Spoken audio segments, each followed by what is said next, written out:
Hola, buenas tardes, bienvenidos a los cafés literarios de Casa SEAT, un ciclo que nació en la colaboración entre el Máster en Creación Literaria de la Universidad Pompeu Fabra y la BSM y que ya lleva pues 4 ediciones. Tenéis todos los vídeos de todos los cafés literarios en YouTube, por eso hay tanta luz y con esa intensidad, porque es una especie de plató de televisión. Hola Antonio Soler, Hola, bienvenido Jorge. a Barcelona. La verdad es que entre el escenario eh, customizado para una experiencia de realidad virtual inmersiva vinculada con Halloween y el clip con la voz de Rosalía, el contraste con la novela es bastante brutal porque Yo que fui un perro, que es la nueva novela del escritor andaluz, el reconocido y premiado escritor andaluz Antonio Soler. Es una novela ambientada en el año 1991, por tanto, previa al teléfono móvil, previa a Internet y previa al ecosistema digital en el que vivimos inmersos. Empieza así. 23 de enero 1991. Empiezo hoy este diario. Quería haberlo hecho el primer día del año. Lo he ido retrasando por pereza, desidia, por todo. Estoy desesperado. No es nuevo. Estoy acostumbrado. Me llamo Carlos Cánovas Merchán o Canovas Merchán. Soy estudiante de medicina y tengo una novia llamada Yolanda. Yoli, Julie. También la llamo Lili, Yola. A veces Yolona. Yolona es en el acto, en momentos de ansia, cuando lo hacemos y ella desvía los ojos. Los pone de un modo casi vacíos y sabe que eso me excita y me perturba. Me excita de mal modo, me excita lo bajo. Me lleva a no ser yo, a que aflore lo oscuro que tengo y que tienen todas las personas. Lo peor es que lo haya hecho con otros, removiéndoles la bajeza, no el amor. Entonces es cuando le digo Yolona. Ella no contesta, solo mueve la boca como si fuese a gritar o incluso a vomitar, pero no dice nada ni echa nada, solo el aliento ahogado. Mueve los ojos vacíos y le dijo otra vez bajo Yolona. Boquea. Da gusto o de lo que sea. Y llego. En el acto no hay penetración, hasta ahora solo frotamiento, eyaculación y por su parte espasmos, orgasmo.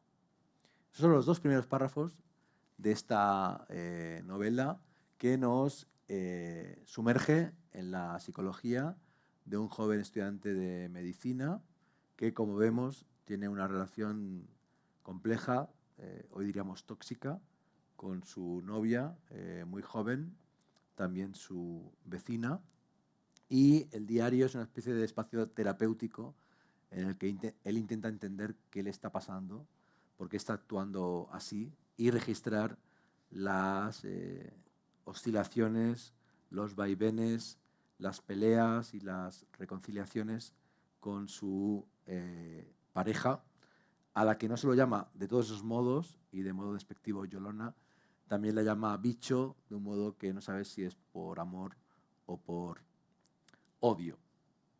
Lo interesante de la novela es que consigue sumergirnos a nosotros también en esa obsesión, en ese vaivén emocional y psicológico, en esa desesperación, porque él mismo no puede salir de lo que él mismo llama un pozo. Y lo más radical, yo diría, de la propuesta de Antonio Soler es que la progresión narrativa o dramática es mínima. Sí que hay personajes secundarios, sí que hay drogas, muerte, tensión sentimental, por supuesto es una novela, pero lo que pones en primer plano, yo creo, es lo psicológico como avance-retroceso o como punto muerto del cual este personaje es incapaz de salir. Todo el rato estás esperando un desenlace violento, todo el rato estás esperando que él la ataque, ¿no? Y más en el clima del feminicidio español del siglo XXI. Eso no acaba de ocurrir, no voy a revelar evidentemente el final, pero a mí es lo primero que me ha llamado la atención, ¿no? La apuesta radical por el lenguaje, por el diario, sin dar voz prácticamente a nadie más que a ese personaje. Hay algunas cartas reproducidas, hay algunos diálogos mínimos. ¿Por qué esa decisión de sumergirte de un modo tan brutal en esa mente atormentada de tu protagonista? Bueno, buenas tardes. El origen de la novela está en unas cuantas páginas de un diario que yo encontré en 1991 y donde había 3 o 4 pinceladas que yo he mantenido y ampliado en la novela. Una de ellas era que efectivamente el protagonista, quien escribía aquello, era un estudiante de medicina. Estaba obsesionado por su novia, que al mismo tiempo es su vecina, y eso me parecía interesante. Desde su casa veía la casa de su novia y la fachada del edificio de la novia se convertía casi en un tablero informativo para él y para sus obsesiones, porque ahí en un determinado momento decía la luz de su dormitorio está apagada, son las 10 de la noche, ¿dónde estará? ¿Con quién estará? ¿Qué estará haciendo? Esto no puede continuar así. Y también algo que me resultó bastante perturbador y que mencionaba a este chico en una clase de práctica de anatomía y donde diseccionaba, creo que era un antebrazo o algo así, y mientras lo hacía comentaba, me acuerdo de ella. Entonces esto me pareció muy extraño. No había intención literaria en aquello que estaba escrito, pero sí que había una gran contundencia a la hora de escribir, una firmeza que apuntaba a un rasgo muy definido del personaje. Entonces, a la hora de querer escribir la novela, de desarrollar esos 3-4 puntos, el primer planteamiento era cómo la abordaba. Desde un punto de vista de una novela en tercera persona o en primera persona, o mantener la fórmula del diario, que me parecía arriesgado porque efectivamente lo vamos a ver todo desde un único punto de vista. La realidad, por tanto, que nos va a llegar es muy subjetiva y el lector entra en esa dinámica. Y cuando el personaje empieza a hablar de los que la rodean, de los que lo rodean, podemos creernos lo que nos está diciendo o el lector empieza a distanciarse, a decir, no me creo, no confío en ti. Este juego me parecía arriesgado, pero al mismo tiempo interesante, y opté por esto. De tal modo que el protagonista va hablando de su novia, de sus amigos y de su entorno familiar, pero fundamentalmente el lector lo que está percibiendo es un autorretrato. Al final, el personaje central, por mucho que él esté hablando de los demás, es él mismo. Y esa fórmula me interesaba explorarla. Eso a mí me sorprendió acabar la novela y encontrar esa nota firmada por A.S., es decir, Antonio Soler, que dice: este diario se escribió a partir de 11 cuartillas encontradas el 23 de enero de 1991 entre las páginas de un libro de procedencia incierta, ¿no? Claro, cuando tú como lector encuentras esto, piensas, ojo, ¿no? Puede ser el típico recurso del manuscrito encontrado, de que el autor está simulando que hay un origen real, pero yo sí que sentí que había como un origen documental verdadero que tú elaboras de un modo magistral y extenso en casi 300 páginas de novela. Dos preguntas. Una, ¿por qué lo pones al final y no al principio, la nota? Que cambia la experiencia de lectura radicalmente, ¿no? Tú estás leyendo ficción y al final descubres que es realidad o que el origen es real, y del otro modo sería lo contrario, ¿no? Desde lo real expanderíamos hacia la ficción. Y dos, ¿por qué has tardado 30 años en recuperar esos materiales y convertirlos en novela? ¿Por qué ahora? Bueno, la primera pregunta, efectivamente, yo creo que cambia la percepción. La idea era que el lector entrara ahí, fuera leyendo una novela y al final tuviera la sensación, como tuviste tú, de que aquello podía tener un origen real. Me parecía que hacerlo de este modo, y no del contrario, era un elogio a la ficción. Para desbaratar esta idea de que la ficción está siendo relegada a un segundo plano en favor de lo documental o de los hechos reales, ¿no? Esto que en determinados libros o en determinadas películas al principio hemos basado en hechos reales y parece que eso le da un plus. Bueno, yo no quería que esto fuera así, aunque al final sí quería que el lector tuviera la información de que eso partía de un hecho en principio o de un germen real. Y los 30 años, bueno, cuando yo encontré esto en 1991, estaba escribiendo lo que era mi segunda novela. Me impactó aquello que leí, pero me parecía que era algo muy de poca entidad como para levantar una novela a partir de esas 3-4 claves. Pero sí me impresionó lo suficiente como para guardar las cuartillas. Después de aquel proyecto vino otro, tú sabes perfectamente cómo va evolucionando la trayectoria de un escritor, hay algo que te interesa, lo desarrollas y llega un momento que no sé medir muy bien racionalmente por qué, que de pronto me acordé de aquellas páginas y lo primero es, la conservaré después de tantos años y mudanzas y tal entre determinados papeles y sí, las encontré y volví a leerlas con la interrogación propia, de decir, ¿me volverá a interesar lo suficiente como para, ahora que tengo más herramientas y más oficio, poder levantar una novela con esa pequeña base? Y efectivamente sí, al leerlo volvió a interesarme aquello del mismo modo, con la misma intensidad. Y quizá por tener esas herramientas ya más desarrolladas o esas habilidades, me encomendé a la tarea de escribir la novela. ¿En qué libro lo encontraste?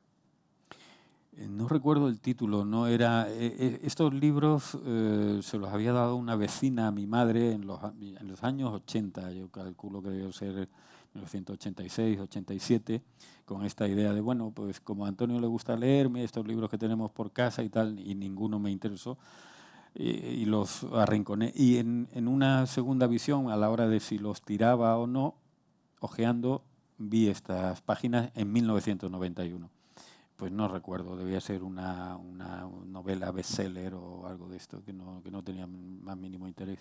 Claro, lo interesante de leerlo ahora, o al menos mi experiencia de lectura, es que evidentemente, claro, es un joven, adolescente en algunos sentidos, que no tiene las herramientas que tenemos ahora, en el 2023, para entender lo que es, digamos, eh, el amor tóxico, lo que es incluso la eyaculación precoz, ¿no? O sea, él no entiende lo que le pasa, aunque quiere ser médico, pero no entiende lo que le pasa a nivel corporal. Él es huérfano, el padre ausente marca mucho su percepción del mundo. Imaginamos que no ha tenido un modelo masculino que lo haya orientado, y tampoco es capaz de entender ni de controlar su violencia ni sus celos, ¿no? Que son celos retrospectivos, ahora los llamamos así, ¿no? Esos celos que hay gente que siente por exparejas de su pareja actual, y eso se le llama celos retrospectivos, que él lo experimenta, ¿no? Vinculado con eso, ¿cómo trabajaste, ¿no? Esa idea de que tu lector tiene un conocimiento, una conciencia en términos de teoría de género y de percepción de la historia de las relaciones asimétricas entre hombres y mujeres con las violencias masculinas, y que en cambio tu personaje no tiene ese bagaje. Bueno, es un chico bastante perdido en muchas materias y bastante inseguro. Y yo creo que a partir de esa combinación llega a ser una persona bastante frustrada. Frustrada porque no consigue que el mundo que le rodea, aun siendo pequeño, lleve el mismo compás que él quiere imponer. Y eso lo va cargando de frustración, lo va cargando de tensión. Y por otro lado, es bastante reprimido en materia sexual. También quiere que la novia lo acompañe en ese viaje de deseo, placer, y a continuación del placer, el castigo o la penitencia. La idea de la culpa que está detrás de todo eso. Hablando con algunos lectores, una vez publicada la novela, algunos hombres han confesado, bueno, yo en determinados momentos de mi vida no he sido así, pero sí he tenido algunos de esos pensamientos. Es decir, leyendo la novela, la sensación es que en ese espejo han visto pasar una sombra que podía ser la suya en determinados momentos. Y a la hora de componer el personaje, yo me he acordado de conversaciones, de amigos de la época juvenil, que no se cortaban a la hora de manifestar algunas ideas que podían estar muy cercanas a la de este personaje. Probablemente si muchos de ellos hubieran escrito un diario con la idea de que no iba a ser desvelado, de que no iba a ser escrito, habrían escrito muchas frases que están en este personaje.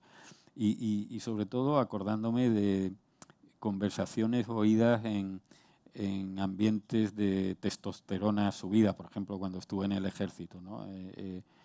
Cosas que allí se oían, ahora mismo serían materia pues, casi de denuncia, me imagino, ¿no? Claro. Vinculado con eso, me parece que el epílogo ideal de este libro sería que esa persona aparezca, ¿no? Que lea el libro y te contacte y te pregunte, ¿no? ¿Por qué lo escogiste? O incluso que, bueno, que te confronte, ¿no? Un poco como en Niebla de Unamuno, ¿no? El personaje que Sí. llama a la puerta del autor y le No, pide explicaciones. lo he pensado y he pensado quién podía ser y todo esto, pero me imagino que no lo hará por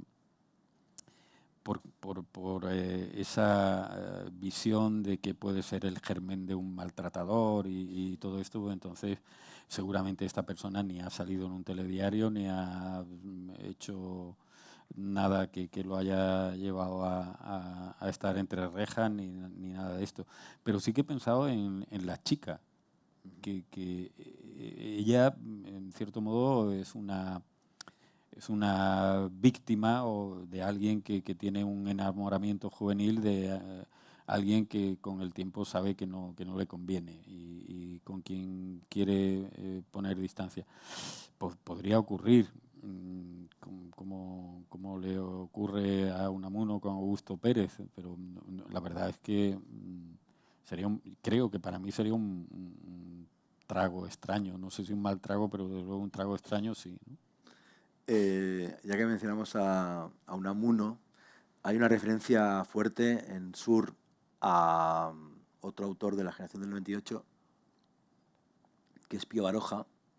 En el arco de referencias literarias empezamos con El árbol de la ciencia, que tiene mucha importancia, y al final de la novela el protagonista compra La conciencia de Zeno, de Svevo, con lo cual nos da un poco pistas, ¿no?, para entender cuál es su evolución psicológica en el espejo de la literatura. Pero la novela que tiene mucha importancia es El árbol de la ciencia. Si os acordáis, esa novela en la cual un joven llamado Andrés Hurtado estudia medicina en el Madrid del cambio de siglo, un Madrid convulso, y no acaba de encontrar satisfacción en los estudios de medicina, y después lo seguimos en la evolución vital, ¿no?, después en Valencia, y cómo va digamos, envejeciendo como médico, ¿no? ¿Por qué eliges el árbol de la ciencia? Aparte de porque los dos estudian medicina, ¿qué ingrediente de modernidad o de actualidad encontraste en la novela de Pío Baroja para invocarla en la tuya? Sí, de hecho, el protagonista de Yo que fui un perro, podríamos decir que dialoga con Andrés Hurtado en determinados momentos. Es un libro que le presta un amigo y este personaje susceptible y, como digo, inseguro, lo primero que se cuestiona es ¿por qué me presta este libro? Cree que yo soy como el protagonista, cree que soy como Andrés Hurtado, y empieza a haber similitudes, diferencias. Yo creo que es que tiene un componente de modernidad en cuanto que es alguien aislado del mundo que le rodea, a pesar de que es un mundo bullicioso, a pesar de que es un estudiante en el Madrid universitario. Es un personaje que se siente un tanto al margen del mundo que le rodea. Él decide llevar su propia corriente y no tocar en función de la orquesta en la que está viviendo. Y eso tiene que ver también con el protagonista de mi novela. Son individuos solitarios, y él en ese sentido en parte se identifica y a veces desentona. Y luego había otra referencia dentro del árbol de la ciencia, que es cuando se menciona que alguien ha encontrado el diario de una monja y donde se dicen determinadas cosas que podrían distorsionar la imagen de esa monja.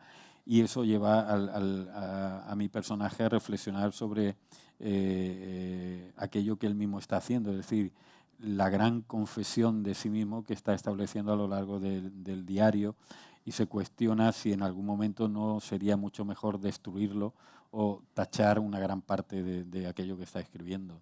Y eso nos lleva a un hallazgo formal, que es el de la tachadura.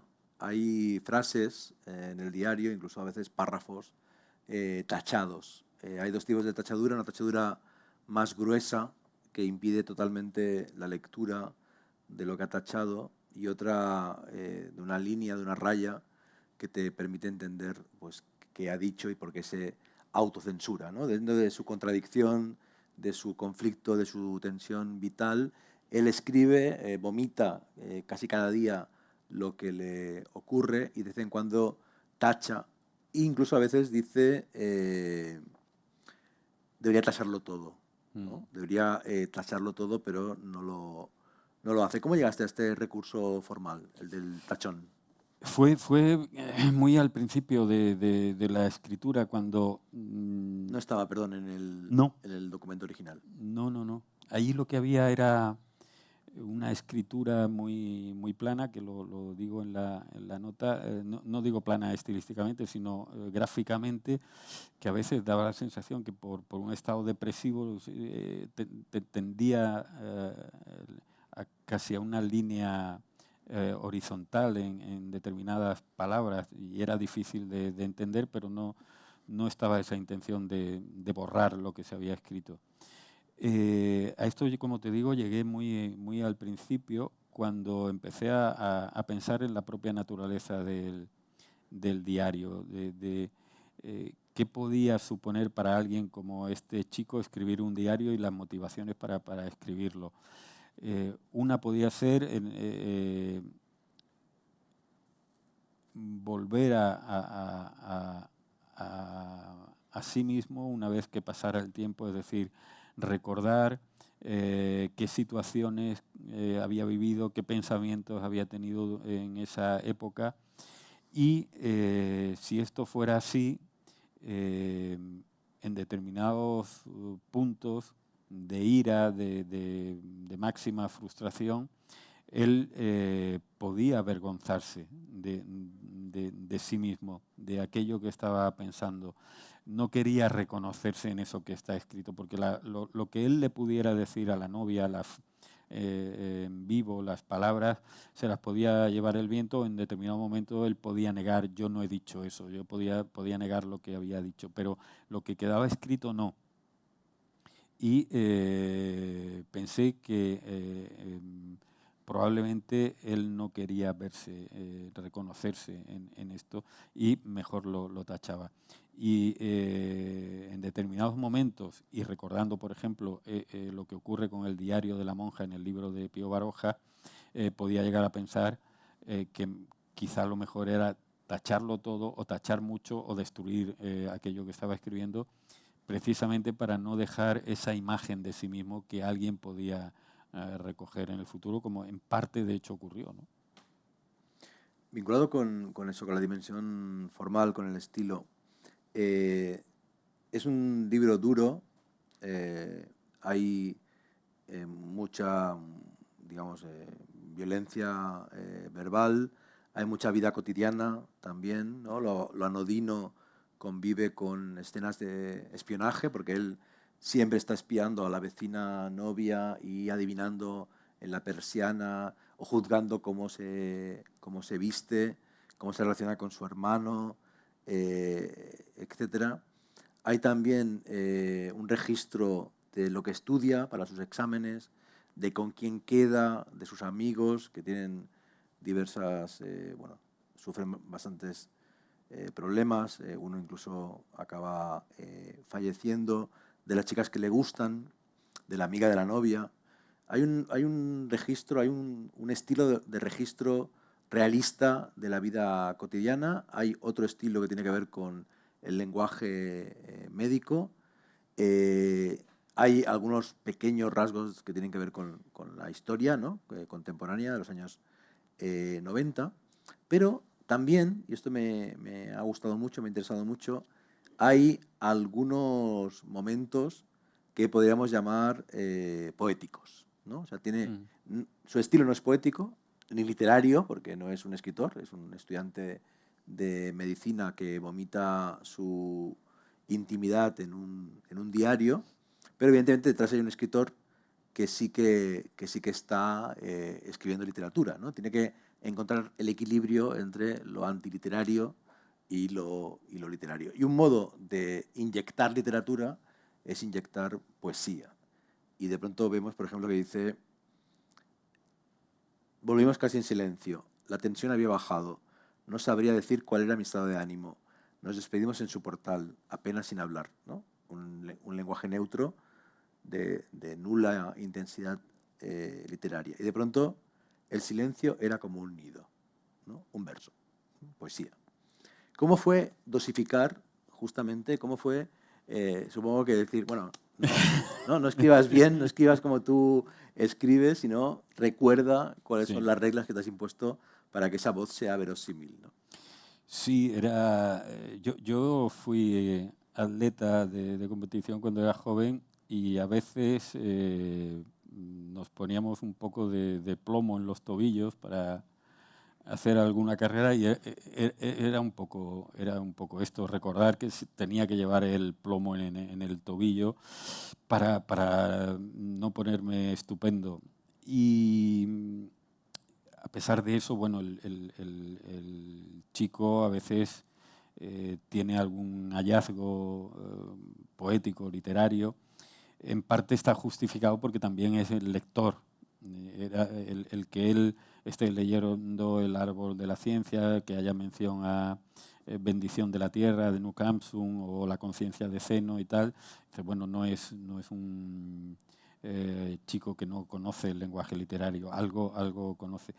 Pero sí, estaba esa idea de ser conciso, de tener la mente puesta en alguien que fundamentalmente lo que quiere es plasmar su estado de ánimo y no hacer ejercicios literarios.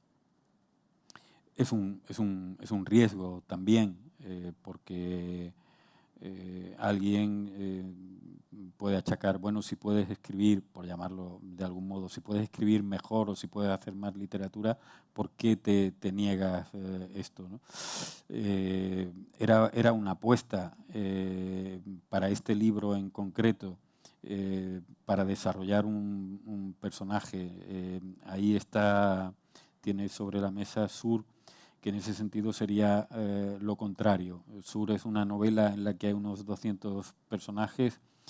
Podríamos decir que es una novela polifónica con personajes que pertenecen a muy distintos estratos sociales, culturales, y que cada uno de ellos habla, por tanto, de un modo completamente diferente. Aquí no, aquí se trataba justamente de hacer lo contrario. Me voy a meter dentro de una sola cabeza. Allí yo intentaba entrar en la cabeza de muchos personajes, aquí no.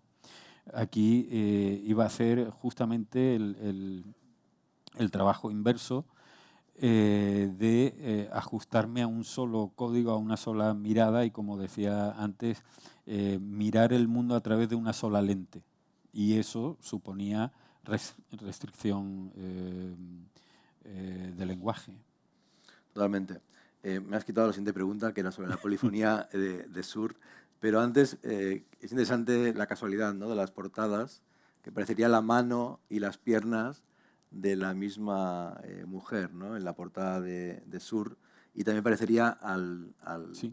protagonista mirando la ventana de la vecina y espiándola. De las 15 novelas que ha publicado Antonio Soler, la que en los últimos años ha recibido más elogios y más atención crítica y premios es Sur, que es una novela muy ambiciosa, que un poco al estilo de La colmena de Camilo José Cela incluye al final un índice de todos los personajes, que son decenas, casi 200, y que es justamente pues, la antítesis de Yo que fui un perro, ¿no? De una única mirada pasamos a una auténtica colmena o enjambre o red de personajes y de puntos de vista y de formas de hablar o de expresión que incluso a nivel tipográfico se van marcando en algunas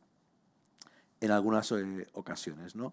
En términos de literatura urbana es también un cambio radical, ¿no? Uh-huh. Porque aquí tenemos una ciudad en toda su diversidad y ahí tenemos una ciudad desde un único punto de vista, que además es un punto de vista hasta cierto punto enfermo, ¿no? Aquella mirada es más bien periférica y esta, en cambio, es panóptica y es de conjunto. ¿Tú no has pensado en los dos procesos de escritura y los dos libros?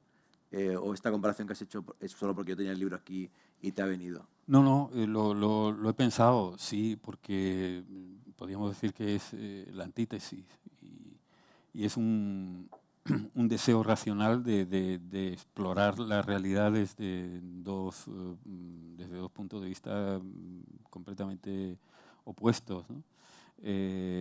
Uno sería pues levantar los tejados de una ciudad al estilo del Diablo Cojuelo y ver la colmena, el hormiguero de una sociedad con todos los registros y además con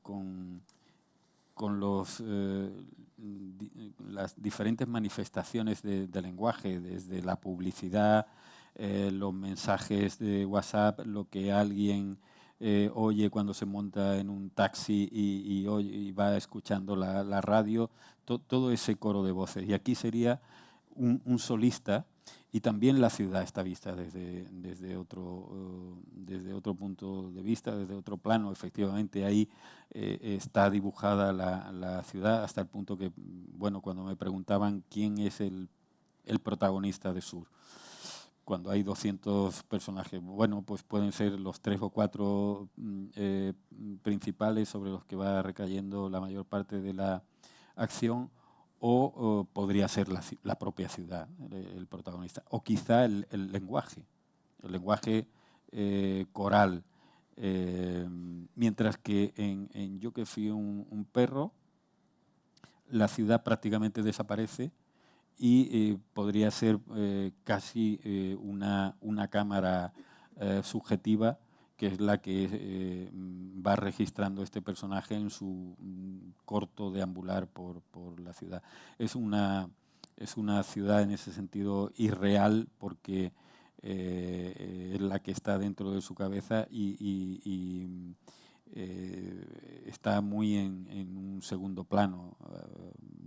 Prácticamente no existe su mirada sobre determinadas personas y poco más. Y sí lo había pensado, que son dos formas contrapuestas de abordar un modo de escribir. También es muy interesante en ese sentido que Yo que fui un perro parece esos mapas del surrealismo, del situacionismo, ¿no? Donde hay algunos bares, la facultad, el parque donde se magrea con la novia, son muy pequeñas, ¿no? Las parcelas de la ciudad que tienen entidad y que son reales, y en cambio en Sur es la ciudad entera, ¿no? Es un mapa mucho más completo, infinitamente más completo incluso también de sus alrededores, cuando la ciudad se vuelve campo, periferia, polígono, etc. En Sur, evidentemente, porque es una novela que ocurre en un único día, en una única ciudad, encontramos el modelo del Ulises de Joyce, ¿no? Hay más novelas que ocurren en un único día y en una única ciudad, pero la más conocida y ambiciosa quizá es la de Joyce. ¿Te acuerdas de cuándo leíste por primera vez el Ulises y cómo ha sido tu relación con ese libro a lo largo de tu vida? Ha sido intensa, como bien sabes. Tengo aquí algún compañero de la Orden de Finnegan. Lo leí por primera vez, creo que era en 1980, es decir, yo debía tener 23 años. Y el impacto fue grande, pero yo diría que fue una carga retardada. Yo había leído quizá un año antes En busca del tiempo perdido, y yo me consideraba profundamente proustiano. Y Joyce, Ulises, no me produjo el mismo impacto. Fue poco a poco, pensando en las posibilidades que abría la novela de Joyce, cuando fue creciendo en mi cabeza esa novela. Y recuerdo haber comentado a alguien años después lo que para mí suponían esos dos libros, si consideramos un solo libro, En busca del tiempo perdido, esas dos obras. Y yo en aquel momento, haciendo una comparación fluvial, decía, bueno, En busca del tiempo perdido para mí es como el Nilo o como el Mississippi, un caudal inmenso y único, mientras que Ulises es como un gran delta que ocupa un territorio quizá más grande, porque está lleno de infinidad de torrentes, de riachuelos que exploran mil posibilidades. En busca del tiempo perdido es una y vasta e inmensa, pero y también irrepetible. Pero Ulises es es otra cosa. Y como decía un amigo nuestro, Eduardo Lago, para un escritor Ulises es como una gran farmacia donde hay multitud de frascos y de recetas para resolver determinadas cuestiones técnicas para un escritor. Y con el tiempo, cuando volví a leer Ulises, entendí mucho mejor toda esta magnitud de posibilidades. Has mencionado a Eduardo Lago. Eduardo Lago es escritor, novelista y experto en literatura norteamericana. Escribe en El País, profesor, y también tiene un libro publicado en Galaxia Gutenberg, como los de Antonio Soler, sobre Joyce, ¿no? Aparece en Sur como personaje. Eduardo Lago es uno de los 200 personajes de Sur. También aparece Antonio Soler como personaje en Sur, en esta voluntad totalizadora y por momentos irónica. Y él se ha referido a la orden de Finnegans. En la solapa del libro dice: sus novelas se han traducido a una docena de idiomas, pertenece a la convulsa orden de caballeros del Finnegans en Sur, y en Yo que fui un perro ha variado y dice: pertenece a la convulsa e irlandesa orden de caballeros del Finnegans. ¿Qué es la orden de caballeros del Finnegans? ¿Es irlandesa? Yo creo que sois todos no irlandeses, sus componentes. ¿Y por qué os une esa pasión por Joyce? Bueno, esto es realmente, yo creo que es un invento de Eduardo Lago, que ya en su primera novela, Llámame Brooklyn, hablaba de una orden literaria y todo esto. Y creo que fue allá por el 2006, al que era nuestro editor entonces, Malcolm Otero, nos propuso ir a Dublín para celebrar el Bloomsday, el 16 de junio. Yo ese año no pude ir, fueron ellos dos, y allí empezaron a hablar de esta posibilidad. A la vuelta nos comprometimos para ir el año siguiente, donde yo coincidí con Jordi Soler. También estábamos invitados por el Instituto Cervantes de Dublín, y también se incorporó Enrique Vilamatas. De modo que estuvimos los cinco ese Bloomsday, creo que era 2007-2008, y decidimos fundar una orden literaria. Y en contra de lo que pueda pensarse, se llamó Finnegans, no por la obra de Joyce, sino porque el pub donde nos reunimos, y yo creo que eso también dice mucho de la orden, que se fundara en un pub, era el pub Finnegans en Dalkey, que está en las afueras de Dublín. Y nos comprometimos a muchas cosas, entre otras la de acudir cada 16 de junio a Dublín, so pena de ser expulsados si no se cumplía, salvo causa mayor. Y allí se plantearon cuáles podían ser causas mayores. Decía alguien: ¿ha muerto tu padre? ¿Eso es causa mayor? No, eso no es causa mayor. Tiene que ser una verdadera causa mayor. Y había 1000 formas de ser expulsados de la orden. Continuamente nos estábamos amenazando con expulsarnos unos a otros. Yo creo que lo mejor de la orden, literariamente, probablemente sea los miles de email que nos cruzamos a lo largo de los años, y donde hay cosas absolutamente divertidas, juegos de palabras, retroécanos, de todo. Y sobre lo de convulsa o irlandesa, cuando poco antes de la pandemia dejamos de ir puntualmente a Dublín, los 16 de junio, yo llamé a dos caballeros de la orden, a Jordi Soler y a Enrique Vilamatas, y le dije: bueno, estamos obligados todavía a mantener en un currículum que tenga más de 2 líneas que somos miembros de la orden del Finnegans, porque si no eres expulsado. Y Jordi me dijo: por supuesto que sí, y además hay que poner en la irlandesa orden del Finnegans. Y Enrique Vilamatas me dijo: Claro que sí, y hay que poner, o por lo menos yo voy a poner, que es una orden convulsa. Con lo cual yo me atuve disciplinariamente a los dos consejos y puse que soy caballero de la orden del Finnegan, convulsa e irlandesa.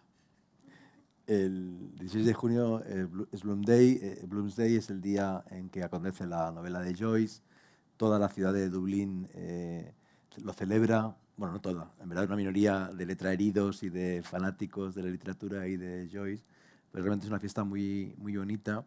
Y yo cuando leía esto de la Orden de Finnegans y de vuestra tradición, me preguntaba por qué no nos dices qué día ocurre de agosto sur para que podamos hacer la ruta Bien, del estaría muy sur bien. por Málaga. Espero que no haga mucho calor como el día en el que yo fijo la novela. Pues era el 5 de agosto y solo se sabe porque se puede saber, o alguien que tenga una curiosidad extrema, porque en un determinado pasaje alguien coge un periódico local, que es el Diario Sur, y lee una noticia. Y esa noticia se publicó el día 5 de agosto. Pues vamos a hablar con nuestros amigos de Málaga. De hecho, aparece mencionado alguno de ellos, como Taján, para que haya... El problema es, claro, que con el cambio climático el 5 de agosto no va a ser ideal para hacer celebraciones y paseos en Málaga. Antonio, para acabar la conversación y dar la palabra al público, siempre acabamos estos cafés literarios con una pregunta, dado que Casa Seat es un centro dedicado a la movilidad. ¿Cómo es tu relación con Málaga en términos de paseo, de transporte público, de coche? ¿Y cómo esa relación tú crees que condiciona de algún modo tu modo de escribir y de leer? Pues yo básicamente uso dos sistemas y a veces tres. Pero dado el lugar donde vivo, que es una colina que está cerca del centro, aunque un tanto aislada, una urbanización un tanto aislada por motivos urbanísticos, históricos, suelo ir caminando al centro de la ciudad, son como 20 minutos, y dadas las cuestas, vuelvo en taxi. A veces, si voy algo más lejos, conduzco. Y el paseo siempre es interesante porque, por un lado, permite la reflexión. Si hay algún nudo de la novela que estás escribiendo, es un tiempo para mí interesante. Y al mismo tiempo estás viendo personas, por tanto, presuntos personajes. Y algunos de los, por ejemplo, en Sur, de los personajes que aparecen en Sur, están sacados de la calle, de los paseos de gente que ves que puede tener un determinado interés o sobre la que fabulas. El viaje en taxi tiene menos interés porque normalmente, bueno, son 5 o 10 minutos que no da tiempo para nada. Y cuando conduzco se produce algo parecido al tiempo del paseo. Yo recuerdo que una vez una revista literaria preguntó a unos cuantos escritores en qué momento piensas. Y yo hablaba justamente de eso, de los momentos en los que o vas conduciendo y no hay otra posibilidad de otra actividad de hacer nada más que reflexionar y estar un poco atento a lo que tienes delante, o de los momentos de caminar, en los momentos en los que vas caminando, que te permiten reflexionar sin tener la pantalla del ordenador delante, sino de un modo más tranquilo, más distanciado sobre aquello que estás escribiendo. Muy bien, perfecto. Pues con esta idea nos quedamos para acabar la charla antes de dar la palabra. Si tenéis alguna pregunta para Antonio Soler sobre estas novelas o sobre otras de sus obras, sería vuestro momento.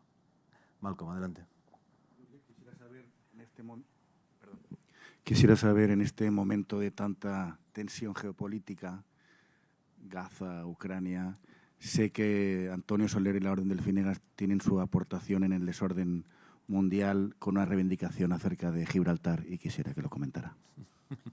Sí, bueno, sí. En uno de los últimos años que estuvimos en Dublín, habíamos pensado celebrar el Bloomsday el año siguiente en Gibraltar, o por lo menos en Cádiz, dado que Molly Bloom, la mujer del protagonista de Ulises, era natural de Gibraltar. Entonces, cada año en Dublín, la Orden del Finegan ya tenía asegurada su participación en el acto público que se celebra, y allí había como 300, 400 personas de público. Nuestro portavoz, Eduardo Lago, pues dijo: queremos comunicar que el próximo año los caballeros del Finegan no vendrán a Dublín, iremos a Gibraltar porque queremos reivindicar Gibraltar irlandés. Y naturalmente tuvimos un gran aplauso por parte de todo el auditorio. Y así contribuimos, pusimos nuestro granito de arena para el problema mundial.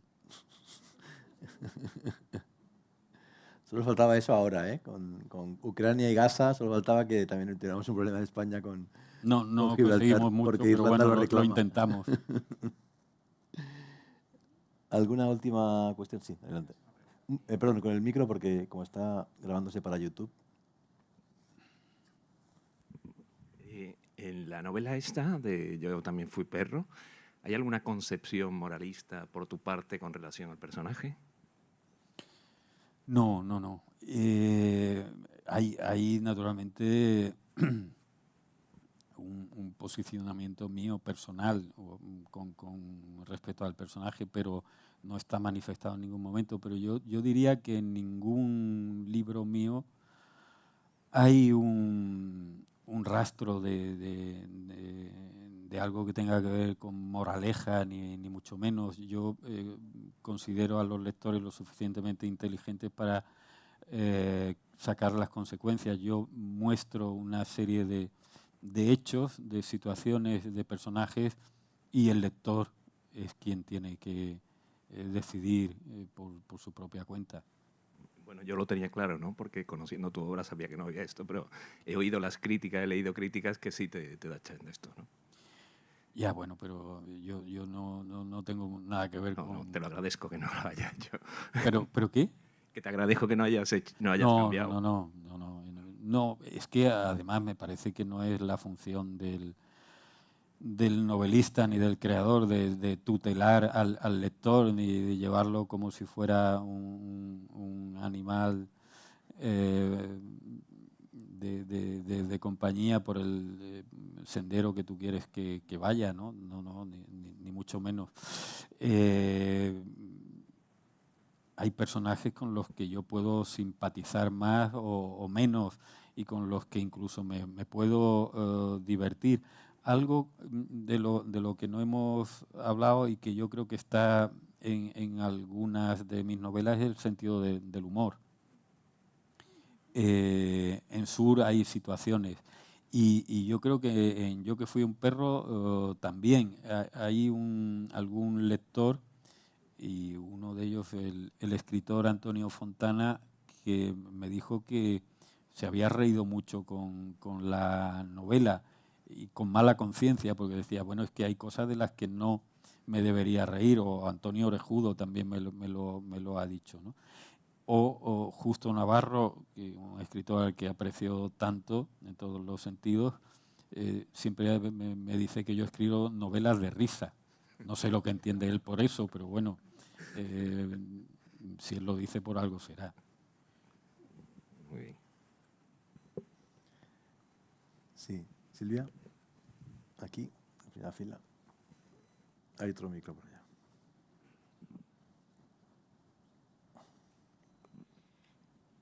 Hola. Hola Antonio, buenas tardes. Quería preguntarte si en las notas que encontraste había alguna referencia a la madre de este chico y cómo te planteaste trabajar la relación, que también es un poco ambigua, del personaje con su madre. Gracias.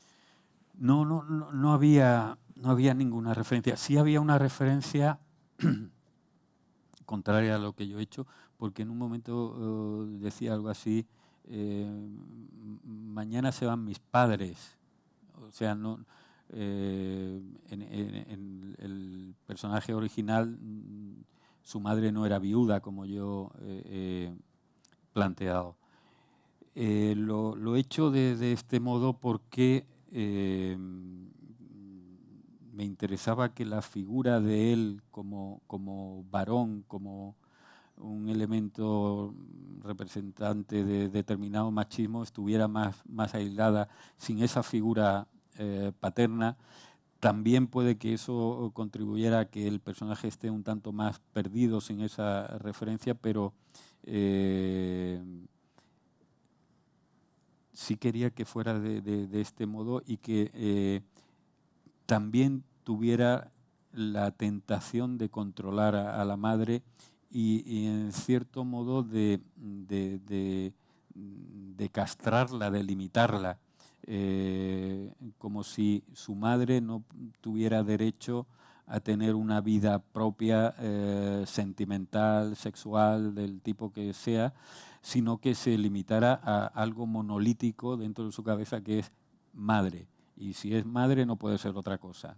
Eso me parecía que subrayaba su condición de manipulador, de controlador, y al deseo que él tiene de que el mundo que le rodea sea algo completamente estanco y no libre, donde él tiene unos códigos que le parece que son los acertados, donde está el trabajo, el sacrificio y una especie de renuncia ascética y un tanto enfermiza, y que ese código debe ser cumplido por aquellas personas que van a ser importantes dentro de su vida.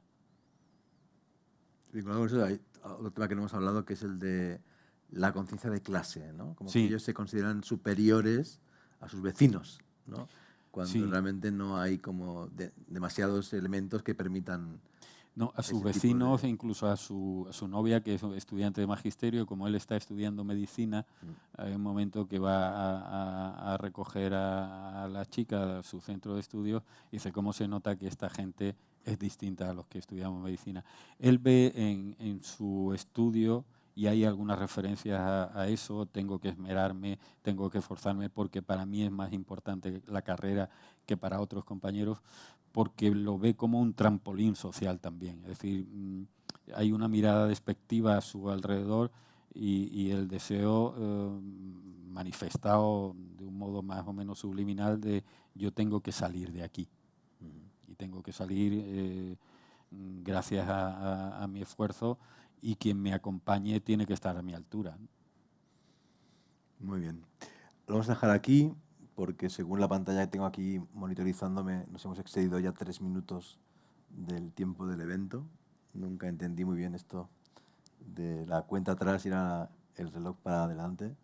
Pero creo que es una buena hora, las 8:05 de la tarde, para concluir. Tenéis libros, como siempre, de la librería No Yes You, tanto el último, Yo que fui un perro, como algunos de los anteriores, a vuestra disposición, por si queréis que Antonio os firme un ejemplar. El mes que viene, noviembre, el Café Literario recibe a un escritor mexicano, Antonio Ortuño. Su nueva novela la presentará aquí, en Barcelona. En diciembre vendrá Marta Carnicero y en enero la poeta Berta García Faet. De modo que, si os interesa, os apetece, os podéis suscribir a la newsletter de Casa SEAT o estar pendiente de las redes. Y aquí os esperamos. Muchas gracias y buenas noches. Muchas gracias. Gracias.